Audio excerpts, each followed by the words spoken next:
بولنا شروع کیا کہ 4 سال کی عمر ہوئی. میرے مرشد پاک 4 سال کے ہوئے.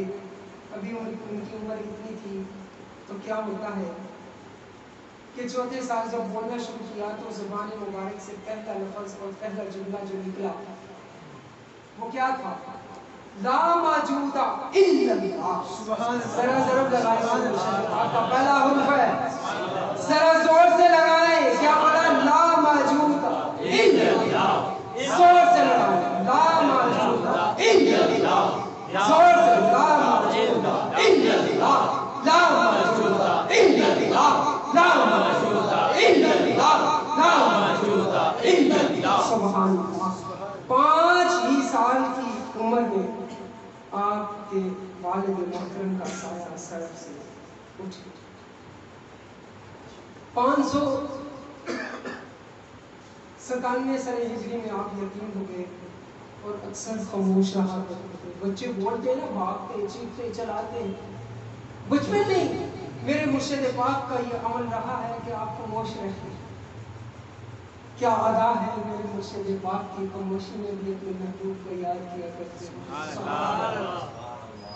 اللہ کے ذکر میں مگن رہتے ہوئے.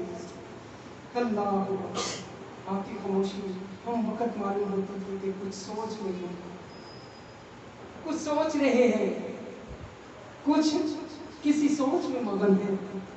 کیا سوچ ہو, کس طریقے سے اپنی سوچ میں میرے آقا کریم کے نغمے گاتے ہو, سبحان اللہ, اللہ کا ذکر کرتے ہو. اور پھر محبت ہوتی ہے. یہاں پر کچھ واقعہ جو ہے کاٹ دیا ہے, وہ میں آپ کے سامنے رکھتا ہوں. ہوا ایسے, اب آپ کی والدہ بھی اللہ کی ولی ہے, آپ کے ماموں بھی اللہ کے ولی ہیں ماشاءاللہ. ابھی اکثر جاتے رہتے ہیں پاک وطن شریف, ٹھیک ہے. اب آپ کی والدہ نے کیا کہا کہ میں اپنے شہزادے کو اس کی تربیت کے لیے, یہ باہر معاشرے میں جو ہے نا اتنا زیادہ بھول مل نہ جائے, اس کی طبیعت جو ہے نا تھوڑی جلال کی بھی ہے اور خاموشی کی بھی ہے, محبت کی بھی ہے, اس کا انداز ذرا مختلف ہے. چلو اس کو میں اپنے بھائی کے پاس لے جاتی ہوں اور جا کر وہاں پر وہ تربیت وہاں پر کچھ سیکھے گا, کچھ پڑھے گا, کچھ علم حاصل کرے گا, کوئی عالم بنے گا, کوئی